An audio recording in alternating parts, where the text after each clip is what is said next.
Hey everybody, it's Jason Blaha here, and today I want to talk to you guys about something that's going to be a little controversial, but it's going to be interesting nonetheless.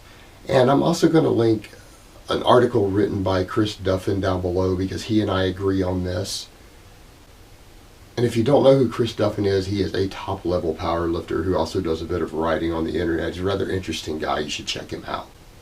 And I think it's interesting that Chris pointed out in the article, just as a side note, about competitive shooters using alcohol because of the effect it has on the calming effect, lowering heart rate, improving focus. Because I did competitive shooting for many years as a teenager, and I used to do 1,000-yard tournaments as a teenager because my grandfather got me into that because he was on the National Navy shooting team after he retired from being a naval officer after World War II.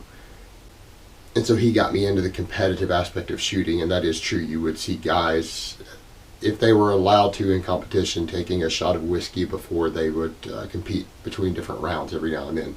Not enough to get drunk or get a buzz, but just enough to calm their nerves, bring their resting heart rate down, lower anxiety, which goes over to the point of one of the reasons it is considered to be a PED. And yes, it is considered to be a PED by the Olympic Committee, by WADA. It is tested for. If your alcohol levels, if you've taken a shot or two of whiskey or something before competition, you will fail your drug tests. And there's a number of reasons for this. You have those psychological reasons of it boosts your confidence. Psychology is a tremendous element to training. And that's something you have to remember, whether it's training or actual performance. Being able to keep your nerves, keep your calm, be confident. A little bit of alcohol, not enough to get drunk because that can make people have a lot of other issues, but just having enough in your system to boost your confidence can give you a psychological edge. It can help you train harder, more effectively, not miss lifts, and improve your general performance. And from a training perspective, there's also the fact to consider is that it does calm you.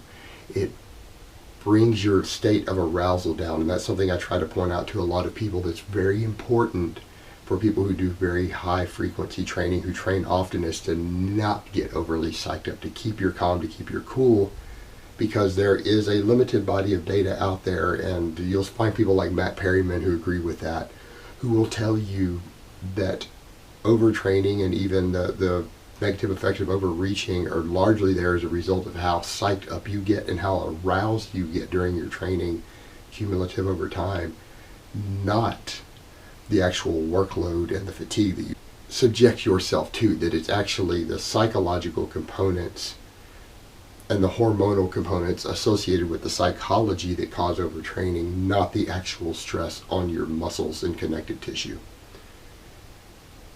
So alcohol is useful there, and there are a lot of elite strength athletes who do use alcohol as a pre-workout.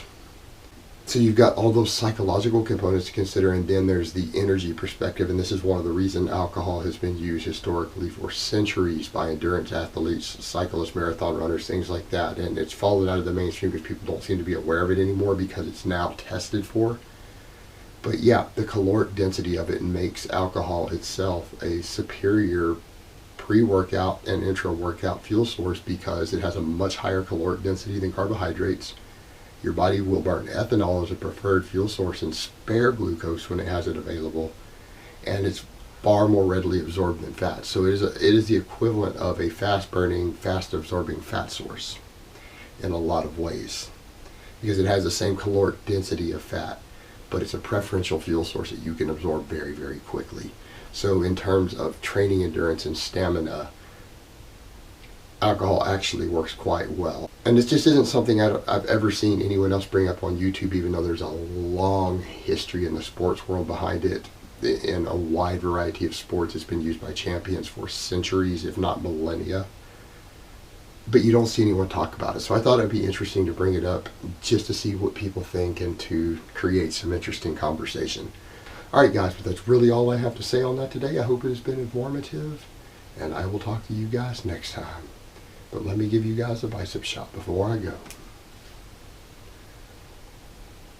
Oh, Mount Vesuvius.